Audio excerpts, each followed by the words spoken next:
Hello friends, welcome back to our MOOCs course on the fundamentals of nuclear power generation, and today we are going to start a very interesting portion and a very important module of our course, which is the topic of nuclear fission. We have already studied the fundamentals of nuclear power generation in the previous two modules, where you got introduced to the concepts of binding energy, and we have discussed about actually how mass can get converted to energy to give a huge amount of energy production because of a very small amount of mass defect. We have also discussed about the topic of radioactivity in our second module, and there we have seen that this is one particular figure which was also presented during the second module, that is, whenever there is an interaction between a particle and a nucleus, we can have different kinds of interaction. While we can initiate any such interaction by hitting the nucleus with several possible particles of sufficiently large energy, but neutron is generally the most preferred choice, and therefore, we are discussing all these interactions in terms of neutrons only.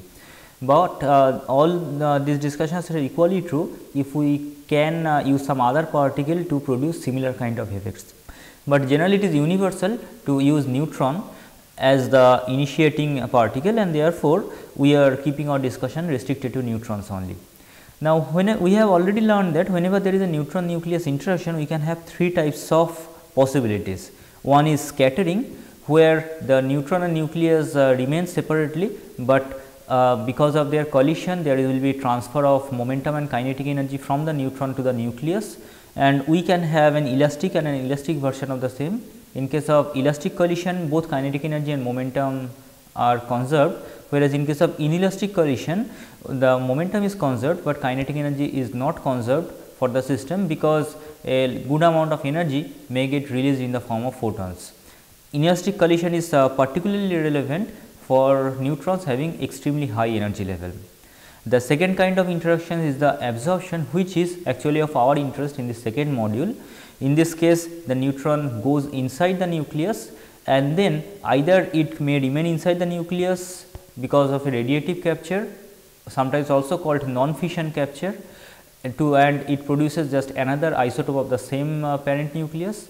But the other possible option or other possible following step, subsequent state for the absorption is the fission, where after absorbing the neutron, the parent nucleus or the newly formed nucleus is generally very excited to having high energy content, and accordingly it can get splitted into two components. So, which is what we are going to discuss here. And there is also a third kind of interaction possible, which is transfer, where neutron gets absorbed to the particle, but also leads to the production of several other kinds of particles like alpha particles, protons, or maybe neutrons as well. And the possibilities or probabilities of having any such kind of interaction, having any particular interaction when one particular neutron strikes a nucleus, is given in terms of the cross sections, and corresponding to each possible kinds of interactions we can have one cross section definition. Summation of all of them gives the total cross section.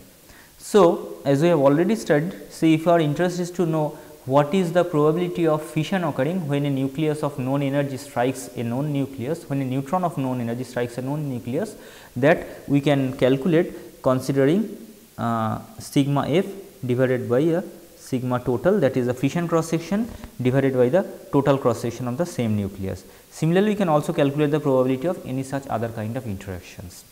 And here, as we are focusing primarily on this fission reaction, so this is one example. Here one neutron strikes a nucleus, like in this example is uranium 235, the neutron is consumed or absorbed inside the nucleus, forming uranium 236, which is generally an unstable nucleus and also having a very high amount of energy content. So, it can get splitted into two daughter isotopes, which is also associated generally with release of several number of neutrons, like 3 in this particular situation, and also huge amount of energy, because the mass of all these products, like in this case we have products in the form of krypton 92, barium 141, and also 3 neutrons. The combined mass of all these 5 components together is generally found to be less than that of uranium 236, which is the parent in the second step of reaction. So, corresponding mass defect gets converted to energy. Let us first start with a few examples of fission. Like first one corresponds to plutonium 239, which absorbs a neutron to produce plutonium 240, an extremely unstable nucleus, which gets through a fission reaction to produce zirconium 103 and xenon 134 plus 3 neutrons. But that is not the only possible way plutonium 240 can decay, because it happens only 73% of the total possible situations, but for remaining 27% cases plutonium 240 remains as it is, rather it ejects or it loses its energy in the form of gamma emission and comes to the ground state. So, whenever a neutron strikes a plutonium 239 and gets absorbed, firstly here we are talking solely about the absorption reaction, that is the scattering and transfer reactions are eliminated. So, whenever we are writing an equation as some nucleus plus a neutron, we are talking only about the absorption reaction. That means, neutron is going inside to form another isotope of the same parent, in this case plutonium 240, which has one neutron more compared to plutonium 239. Now, plutonium 240 after that is getting formed, it can have two kinds of fates. One is the fission, which is the first one, and in this particular example it happens 73% of total, about 73% of the total possible cases, but for the remaining cases it will only go through a gamma emission. That means, it is actually a non-fission capture. The other part of that absorption reaction, fission is absorbed by the nucleus, but there is neutron is absorbed by the nucleus, but there is no fission, it just produces another isotope of the same, and whatever amount of energy, extra energy that has come with the neutron gets ejected in the form of gamma emission. Now, how can we calculate these percentages? We already know the corresponding cross sections, and that idea can be used, like for plutonium 239 corresponding to thermal neutrons, that is neutrons which are having energy of approximately 0.025 electron volt. Its fission cross section is 750 bonds, and the capture cross section, that is non-fission capture cross section, is approximately 270 bonds. So, if we try to calculate the possibility of fission reaction here, then it is sigma f, or let me write properly, it is sigma f divided by total absorption cross section, that is sigma f divided by sigma c, and this will come approximately to be equal to this 73%.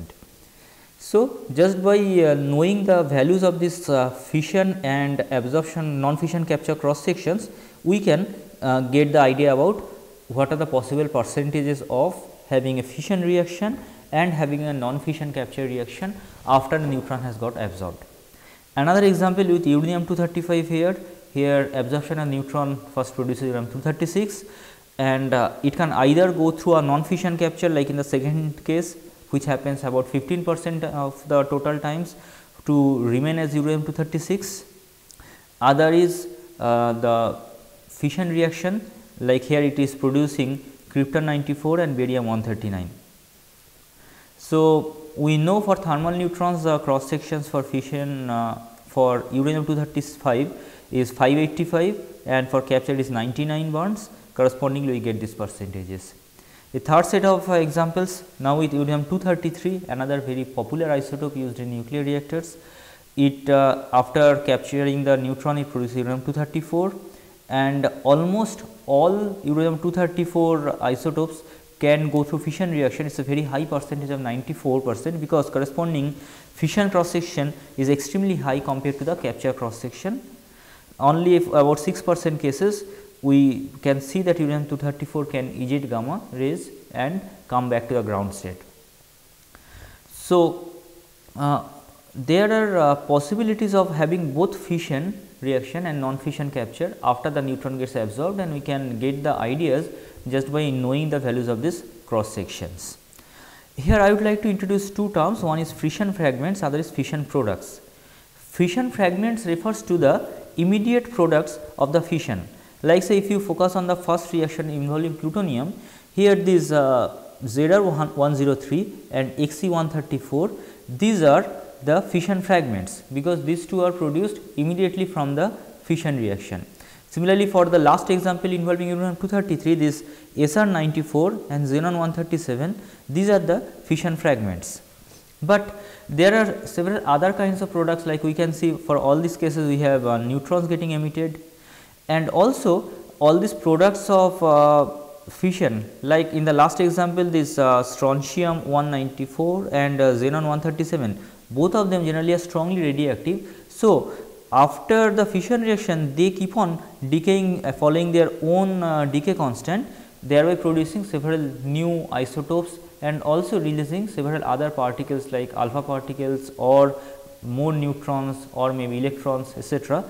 Combining all those things, what we get, that is called the fission products. So, fission products definitely involve the fission fragments plus all the products of the decay of the fission fragments plus neutrons and any other particle that may get emitted during this fission reaction. If we look further into exactly how a fission reaction happens, it is a step by step figure shown here. In the first case, one nucleus is being struck by one neutron and that is getting absorbed, the neutron is getting absorbed. In the second case, which is shown by this B here, in this B now, because the neutron is having a good amount of energy, it is able to excite the newly formed nucleus to a higher energy level, and because of that excitation this nucleus starts to deform. You can see it is taking a dumbbell kind of shape. In the third case, the deformation is even more drastic. It is just about to get split, because you can think or just check out the focal the thickness here, it is about to split. It is almost similar to how our human body cells or any live cell gets divided into two components. Just quite similarly, it is this dumbbell shape produced during step B that is now even more stronger, and the two components are almost separated from each other, which happens in the step D. In the step D, they get separated into two components. This is our component number 1, this is our component number 2, which we have already termed as fission fragments, plus we can also see there are release of neutrons. There are 3 neutrons shown in this figure, and also in the previous slide we have seen the examples. In all those 3 examples, 3 neutrons are emitted, but actually 3 is not a constant number. The emissions that are happening, a number of neutrons that gets emitted, that may vary from anything from 1 to 7. Also, I would like to just briefly go back to the previous slide, where we have seen these examples. I must mention here, these are just one possible way the fission can happen. Let us take the second situation of uranium 235. Once uranium 235 absorbs a neutron to produce uranium 236, then it is not possible to predict the next step. That means, the out of this 2-step reaction, the first step is always the same, uranium 235 absorbing neutron to produce uranium 236, but the second step there are infinite possibilities. It is only one possible options to have krypton 94 and barium 139, but it can produce any number or any types of fission fragments, and also any number of neutrons. The number of neutrons can vary from 1 to 7, with approximately the average is being 2.5. So, it is not possible to say exactly which fission reaction or exactly what we are going to get as the fission fragments, but it is for sure that the newly formed intermediate nucleus is going to get deformed into 2 components, and also will be releasing several neutrons. Number of neutrons can vary from 1 to 7. Now, just take a look at the extreme left of this figure. What are the time scales that is involved? The step from A to B to C to D, this total thing is happening within a time span of just 2 into 10 to the power minus 14 seconds. That is, this is an extremely small time scale that we are talking about, within which this entire phenomenon of one parent nucleus being struck by neutron and getting splitted into 2 components, that happens. And next, the step E, that is not precisely the fission reaction, rather that is related to the latter part or the decay of the fission fragments. Invariably the fission fragments are radioactive, so they go through their own decay, which is shown here. You can see both the fission fragments are getting decayed, and the nature of the decay has no relation with the fission reaction. The nature of the decay depends solely upon these fission fragments. And this fission fragments decay keeps on continuing till both of them reaches some kind of stable nucleus. So, the decay process of these fission fragments that depends on the half life of the fission fragments themselves, and accordingly that can take a time span of seconds to a few years or maybe a few hundred years also. But invariably that will finish when both of them lead to some kind of stable isotopes. And the fission product, the term that we have introduced earlier, that is primarily related to the decaying products that we are getting from the decay or radioactive disintegration of all these fission fragments. So, primarily the decay of the fission fragments involves gamma emission and beta emission. So, that their energy is lost in the form of gamma emission, and also there is transmutation because of the beta decay. We shall be seeing that very shortly. Now, let us take this example of uranium 235 absorbing one neutron to produce uranium 236. These are the rest masses for all three of them. Uranium 235 is having 235.043923, and similarly value is given for uranium 236. If we calculate the corresponding mass defect, the rest mass of uranium 236 is found to be lower than the combined rest mass of uranium 235 plus neutron, and that is having a value, mass defect value of about 0.007 AMU, which corresponds to 6.541 MeV. This amount of energy is sufficient to induce the fission reaction that we have just seen. And whatever we are talking about, that is because of thermal neutrons, that is the neutron which is having very small amount of energy. So, we have not at all considered the energy level of the neutron. If we are making this reaction happens with a high energy neutron, then of course, that energy of the neutron, also kinetic energy of the neutron also will get added with this value. But unfortunately, uranium 235 remains the only natural isotope which represents this kind of behavior. That means, while there are infinite number of natural isotopes present in the universe, uranium 235 is the only one that can experience fission reaction when it is being struck by a thermal neutron. And if you remember, in our module 1, I have given some percentages of all these isotopes present in the nature. Uranium, while uranium is present in a good quantity, but uranium 235 is only about 0.7% of a natural uranium core or ore. Therefore, it is present in a very small quantity, and that is the only isotope that can go through a fission reaction.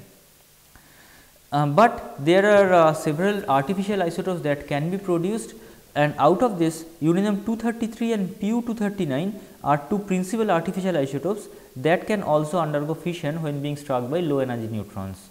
So, the fission reactions or any thermal reactor, what do you mean by thermal reactor? I hope you remember, thermal reactor is something which works on thermal neutrons, that is, its working principle is based upon the thermal neutrons and not fast neutrons. So, for thermal reactors, we can primarily use these three isotopes as the main fuel to have the fission reaction. One is uranium 235, which is available in nature, other two are uranium 233 and plutonium 239, both of them needs to be produced artificially. There are several other isotopes which may undergo fission reaction, but not when is struck by a thermal isotope, rather it requires much higher energy level to undergo fission reaction, and that energy can be supplied only through the kinetic energy of the neutron.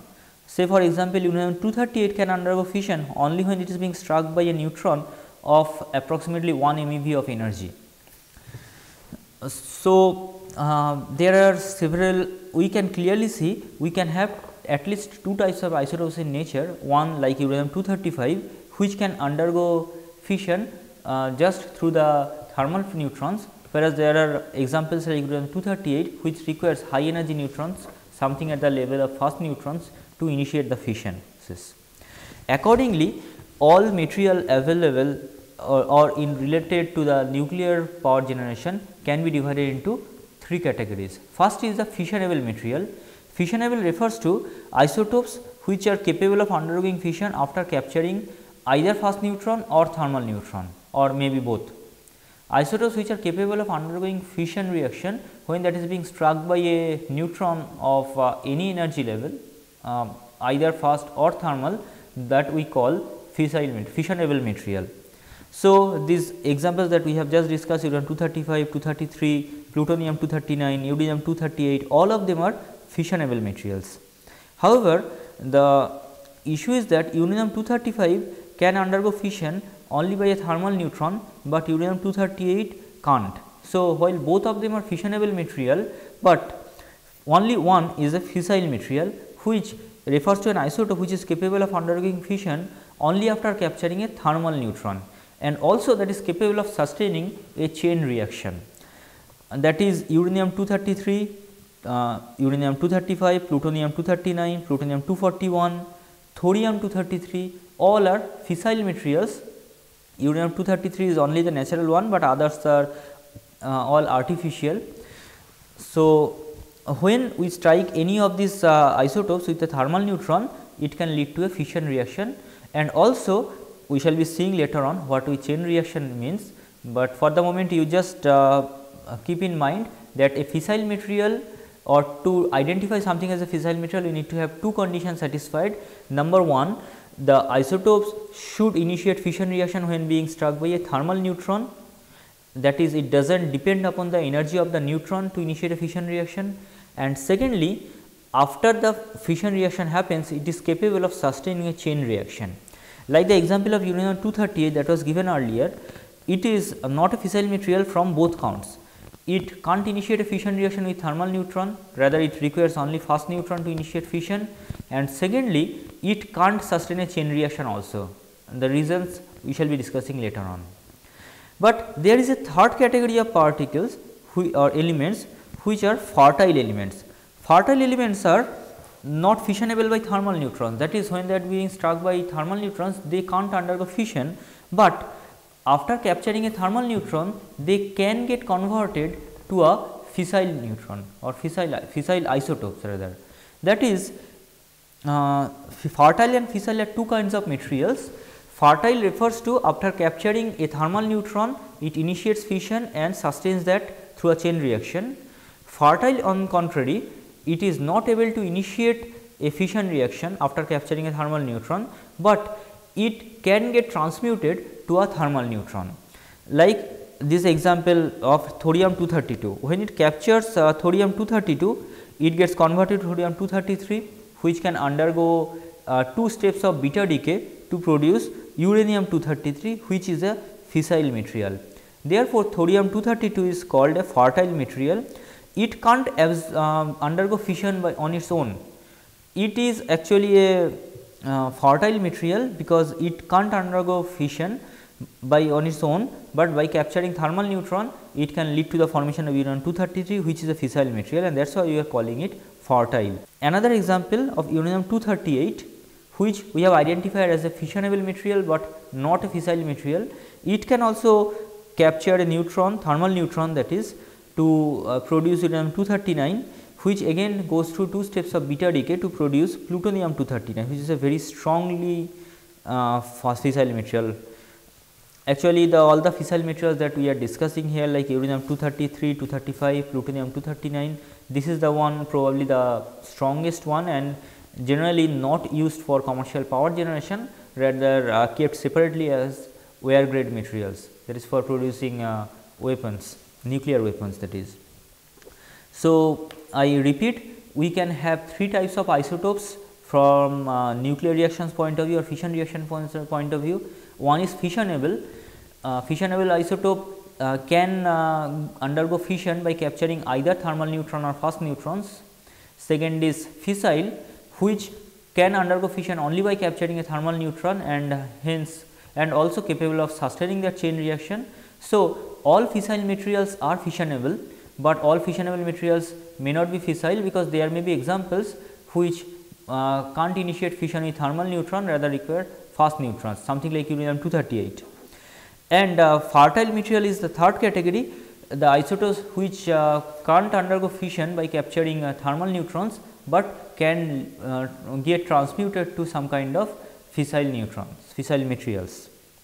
There can be examples of fissionable material which are not fissile and not fertile as well, like the example of uranium 234. Uranium 234, after capturing one neutron, goes to uranium 235, which actually can't undergo fission because of reasons we shall be discussing later on, but that is one example of something. Or you can it is actually uranium 235 is a slightly debated. You better can take the it is better to stick to uranium 234 now. Later we shall be coming back to this later on. It is a fissionable material, but it is not fissile, neither fertile. Now come to fission fragments. As I have mentioned, because of fission reaction we have two fission fragments that gets produced, but there can be from the same combination of neutron and nucleus we can have different kinds of fission fragments produced. And actually it is more like a probabilistic phenomena that by which we can predict what can be the types of fission fragments that gets produced. That is, while we can't predict exactly what fission fragments we are going to get, but we can predict what is the most likely fission fragments. Here the concentration of fission fragments are shown during the fission of different three different isotopes. Let us follow the red lines which corresponds to uranium 235. You can see the two fission fragments that we get, they are never having equal mass number, rather it is generally always true for any kind of fission reaction, both the fission fragments have significantly different mass number. Like say for uranium 235, once it captures a neutron, it converts to uranium 236. So, we can expect that there will be two fission fragments having a mass number of 118, but that is not true. While the average mass number for both the fragments remains to be 118, but invariably you will find one fission fragments having a mass number in the range of 80 to 110, while the other is having in the range of 120 to 150. And the most probable one being somewhere here, which is approximately 95, and other is somewhere here, which is approximately 137. Similarly, for other isotopes we can get other numbers, while the range remains more or less the same, one between 80 to 110, other between 120 to 160 or 150, slightly above 150, but the most likely fission fragments for plutonium 239 will be having mass number of 103 and 134. The similar if we focus on the atomic number, then it is likely that the most probable fission fragments, one will be having atomic number in the range of 36 to 44 and other in the range of 52 to 60. And these figures shown here includes a very large database of nuclear reactions involving all these three fuels, and so we can almost take these numbers for granted. Like for uranium, the most likely fission fragments will be having mass number of 95 and 137, and for plutonium 239 in the range of 103 and 134. There can be some very rare cases, 0.2 to 0.4% where we can have a ternary fission. That means, along with these two, there can be a third fission fragments, which is invariably an alpha particle or maybe a tritium. Now, let us compare the three lines that are shown here. The green line corresponds to uranium 233, the red corresponds to uranium 235, and the blue line corresponds to plutonium 239. If you observe carefully, the gap between the most probable mass number for uranium 233 is something between here to here. It is a large gap, but if we compare that with plutonium, the gap is something only a range of like this, or if I write properly, you will get it is something like this. The most likely fission fragments for plutonium 239, one is somewhere here, other is likely to be somewhere here, and definitely they are much closer compared to what we get for uranium 233. If you follow uranium 235, one is somewhere here, other is somewhere here. So, the distance between the most likely mass number for uranium 235 fission is larger than plutonium 239, but definitely smaller than uranium 233. So, what can we conclude from here? we can clearly see as the mass number of the fissile material or fissile nucleus is increasing, then the difference between most likely mass number for the fission fragments, that keeps on reducing, and that is an important observation. I repeat, as the mass number of the fissile nucleus keeps on increasing, generally its energy level also keeps on increasing. Accordingly, the distance between the most likely, the mass numbers of the most likely fission fragments, that also keeps on decreasing. In an extreme case of FM 100, FM 259, which is an artificial isotope, we generally get only a single peak.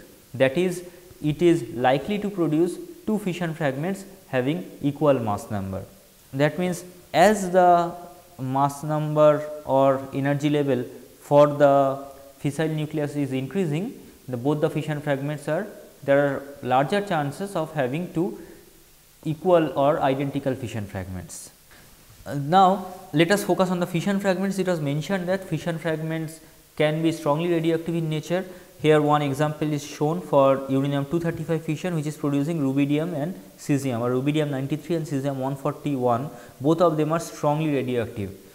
And some possible decays are shown. Cesium can go through, as you can count, there are 4 steps of beta decay it can go through, from cesium to barium to La to Ce, finally leading to Pr, and all these steps of beta decay are also accompanied by gamma emission. In some very small cases of 0.03%, cesium 141 can first get converted to a cesium 140 and then finally going through 3 steps of decay to reach Ce140. For rubidium, again we can see there are 4 steps of beta decay to produce Nb93 as the final product, whereas in certain situations it can also undergo a different route to lead to zirconium 92 here. So, just forget the alternate or less likely decaying option for the fission fragments. If we just consider the first line for both cases, that is this line for cesium and this line for rubidium, then while because of the fission of uranium 235 we are getting rubidium 93 and cesium 141 as the fission fragments, its fission products will include several other possible isotopes, and it is most likely the final one will be this one, and also there will be several electrons produced, like in the first case there are 4 beta decays and also same in the second case. So, there will be 8 electrons produced and also 8 gamma photons plus 2 neutrons that was produced originally. That means, the fission fragments, while it is restricted only to 2 isotopes, the decay of the fission fragments leads to a good basket of the fission products. Another example of uranium fission, which is leading to the formation of krypton 90 and barium 143, both of them are radioactive. Again you can see that is going through 3 steps or rather 4 steps of beta decay. In all steps it is producing electrons and new antineutrinos and possibly also gamma emission. Similarly, krypton is also undergoing 4 steps of beta decay to finally producing Zn90. That is, while this particular fission reaction is having krypton and barium as the fission products, but once the complete decay of all the products are done, then we are likely to get this one and also several electrons and neutrons and also large amount of energy as the fission products. Also one point I must add here, because of the decay of all these fission fragments we are also getting some amount of energy. That means, the amount of energy that we get from the fission reaction itself will also get a significant amount of addition from this decay of the fission products, and this total together can be a substantial amount. We shall be seeing the numbers later on. Now, it was seen that thermal neutrons can produce fission for certain elements, but there are other elements which can't have fission with thermal neutrons, rather they give or they can go through fission reaction only when being struck by a fast neutrons. That is because the cross sections, any cross section like the fission cross section or capture cross section or maybe scattering cross section, all of them depend strongly on the kinetic energy of the neutron. Here the corresponding variation is shown for uranium 235.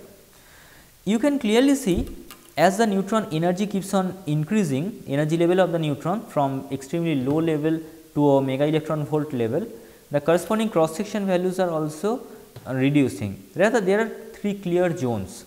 We can identify one zone as this one zone as this one, and another zone as this particular one.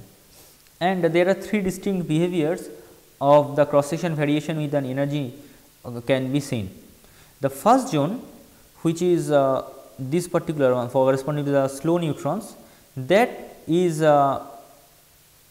corresponding to the slow neutron, that is called the 1 by V region. You can see here this cross section is reducing almost linearly with the kinetic energy, and it has been observed that this absorption cross section is nearly inversely proportional to the velocity of the neutron, and accordingly we can use this 1 by V relation to calculate the energy level of any thermal neutron.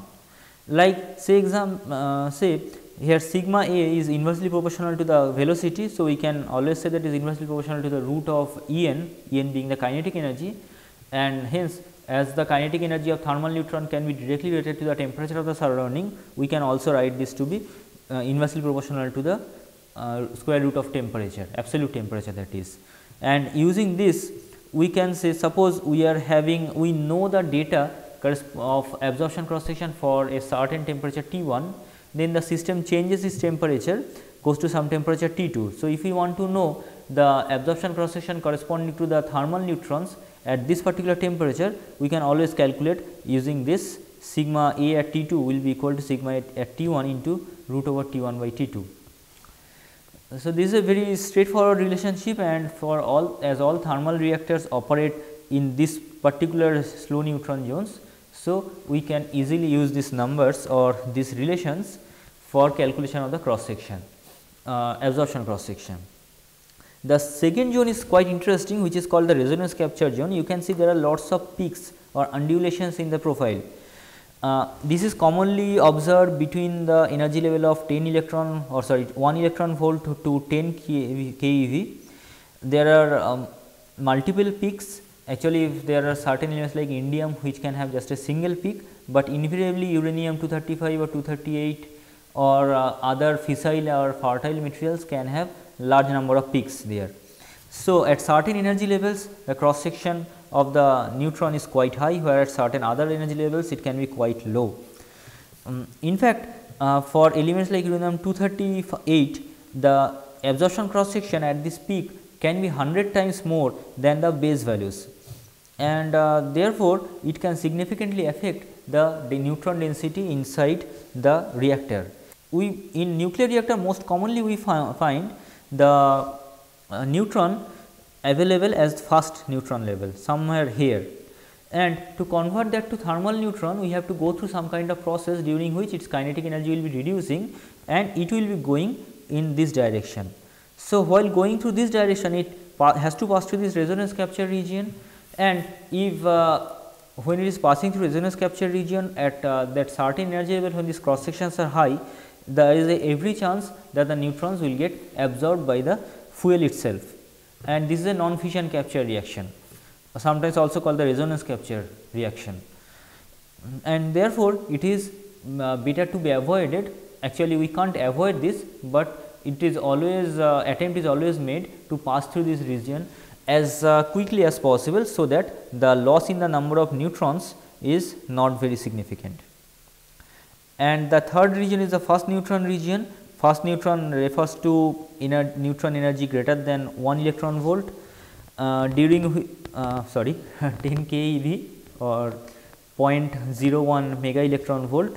So, in this region it is generally not very important for power generation point of view, but generally it is found to be that the cross section is roughly proportional to twice of the actual cross section area of the target nucleus. Here we are talking about the actual cross section or physical cross section, not the cross section from nuclear point of view. So, the variation of cross section with kinetic energy can have 3 clear zones. We have the 1 by V relation applicable for the slow neutron or thermal neutron level. Then we can have a resonance capture zone where there are several peaks of cross section, and then there is a first neutron region which is not very commonly used or considered while analyzing a thermal reactors. These are the figures for 3 different fissile materials that we are discussing. You can see, suppose for thermal neutron is having an energy level of 0.025 electron volt. So, 0.025 electron volt is equal to 2.5 into 10 to the power minus 8 MeV. So, from the figure it should be somewhere here, and you can see here this red line corresponds to the fission cross section and green line corresponds to the capture cross section. You can see here the fission cross section for uranium 235 is quite high, a few hundreds, generally about 600, the value was given in one of the earlier slide, whereas the capture cross section is in the range of tens, or it is less than 100 at least. Similarly, if we compare that with plutonium corresponding to the same level, plutonium somewhere here, here also the fission cross section is quite similar, maybe slightly higher, and the capture cross section is also a bit high. Whereas in case of uranium 233, you can clearly see there is a, while in case of plutonium the gap between these two is not very large. Of course, it is a logarithmic scale, you have to be careful, the vertical scale here is logarithmic. So, a small gap still can corresponds to a large difference in the actual values, but uranium 233 is having a significant difference between the capture and fission cross section, and if we think about the thermal neutron part somewhere here, then of course, the capture cross section is extremely small compared to the fission cross section. Now, if we compare between one fissile and one fertile nucleus, uranium 235 and uranium 238, very interesting for uranium 238 is that the capture cross section is much larger compared to the fission cross section almost throughout, apart from very high energy level, that is when we are talking about energy level of 1 MeV or more, that is fast or ultra fast neutrons. But below that the capture cross section is significantly higher than the fission cross section. Like if we think about say the thermal neutrons, which will be somewhere here or maybe slightly more towards right, here the capture the fission cross section is of the order of 10 to the power minus 5 only. So, that is you can take it virtually to be 0, whereas the capture cross section is greater than 1. So, capture is the most likely to phenomenon, which is, but in case of uranium 235 as we have already seen, the fission lines is above. So, fission cross section is always greater, almost at any energy level fission cross section is greater than the capture cross section. And also just compare the resonance peaks that we are getting between the two materials. Like if we in the resonance zone, say if we take this as the base level, which is approximately 10 bonds, then the largest peak that we are getting, these are more or less at this level. So, about 10 to 20 times larger peaks can be obtained. Now, you compare that in case of fission, in case of uranium 238. Here if we take the base level to be something here, that is of the order of 0.01, the peaks can be much larger, a few hundreds. So, there can be 10 to the power 3 times increase in the fission cross section at those peaks, and hence uranium 238 exhibits a very strong resonance absorption behavior. And in any thermal reactor, if we are using natural uranium as fuel, which has more than 99% of uranium 238, there is every chance that a good number of neutrons may get absorbed by the uranium 238 while passing through this resonance capture zone. Some numbers just to focus on the previous points that I have mentioning, just focus on the uranium 235 and 238 here. Uranium for thermal neutron, uranium 235 is having a fission cross section of 583 and capture cross section of about 100, whereas the fission cross section is negligible for uranium 238 and it is very capture cross section is also quite small. Yes. There are certain materials like say xenon is a extremely large capture cross section. So, that can actually act as a poison in the reactor, which will eat up all the neutrons available, thereby completely stopping any possible fission reaction. Okay, another thing, you see, for all these materials there is no fission cross section applicable, that is there will be no possibility of fission reaction for any of them. So, they are not even fissile materials as well. Now, if you come to the first neutrons, for uranium 235 the fission cross section is just 1. It was 583 here, it is just 1 here. Capture cross section has also found similar amount or similar level of decay, but uranium 238 actually has an increase in its fission cross section, that is still quite small, but significantly larger compared to its value corresponding to the thermal neutrons.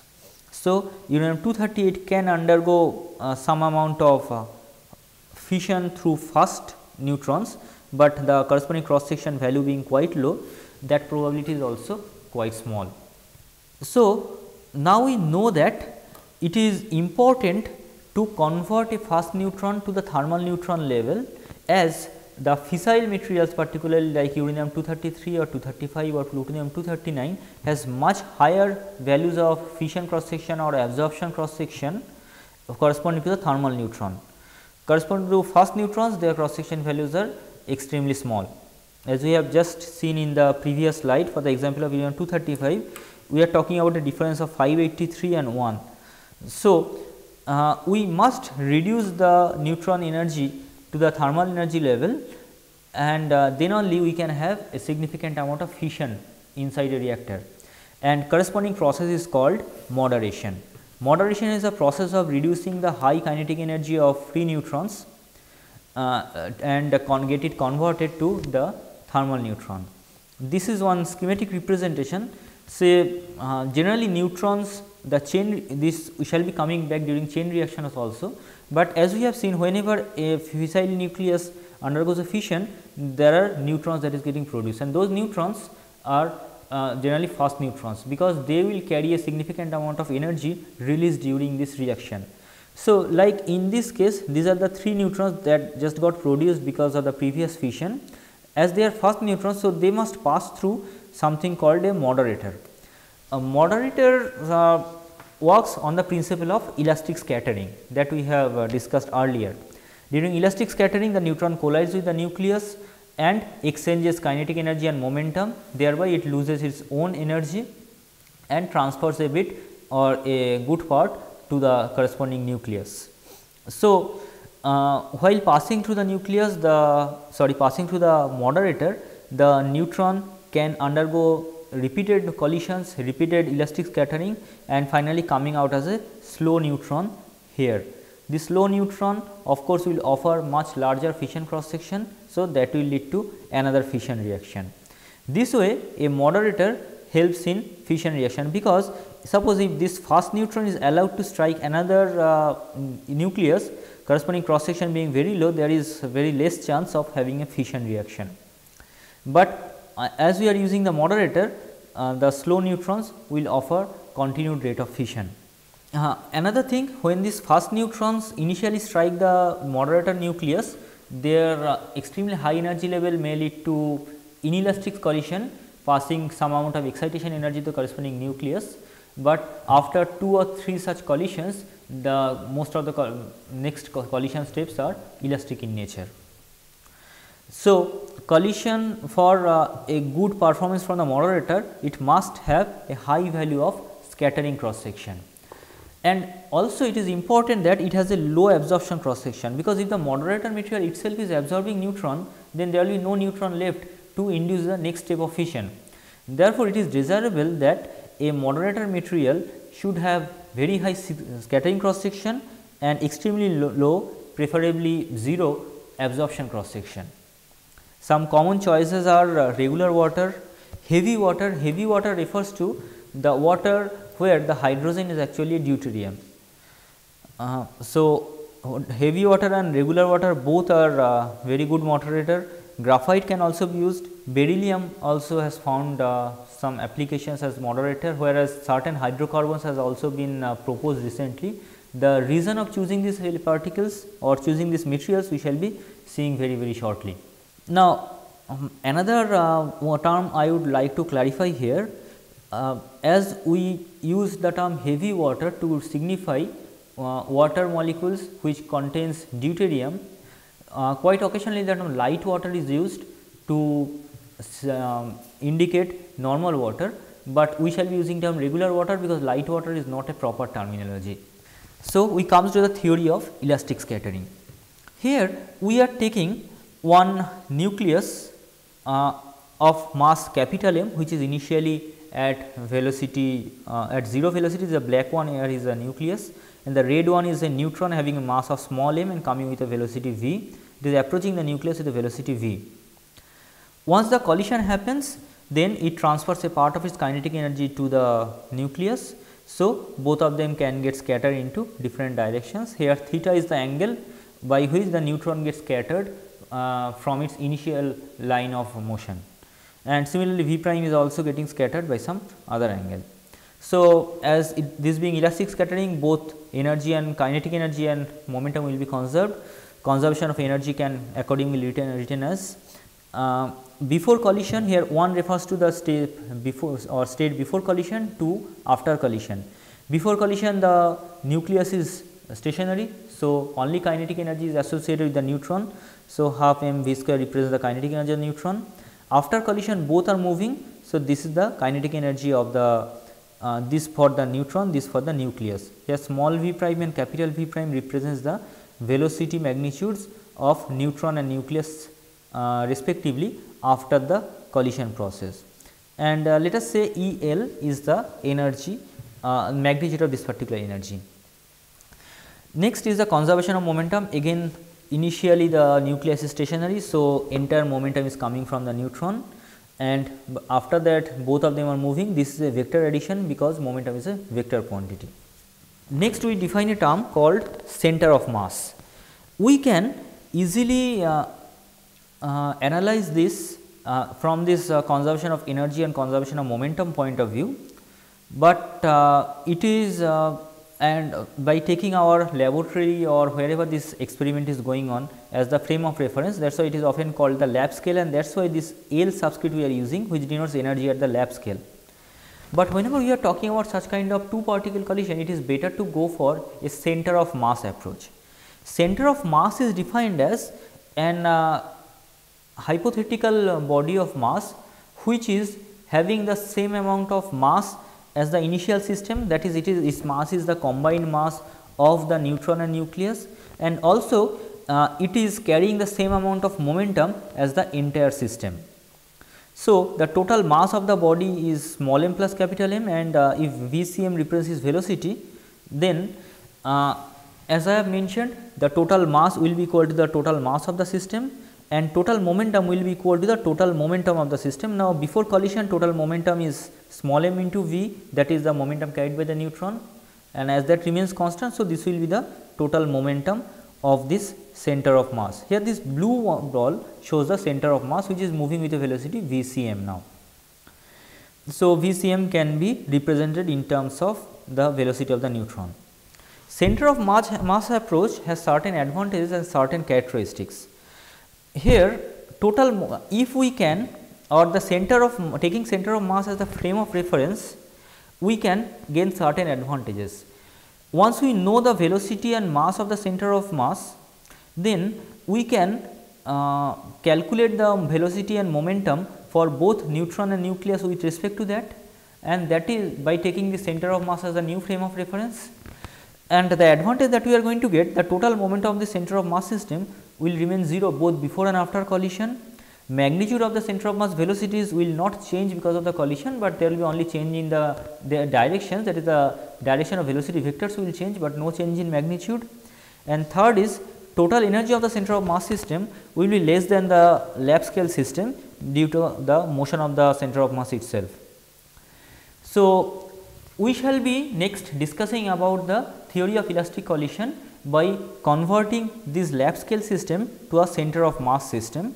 As we are running short of time today, we shall be starting that in the next class onwards, where or next lecture, where we shall be deriving the mathematical expression starting from the kinetic energy conservation and momentum energy conservation. According to the center of mass frame of reference, we shall be deriving the expressions for velocities of the neutron and nucleus after collision, and we shall be seeing how much reduction in the kinetic energy of the neutron that is possible, and accordingly we shall be setting up some criterion of choosing the moderator material. So, thanks for your attention today. Hope to see you in the next lecture.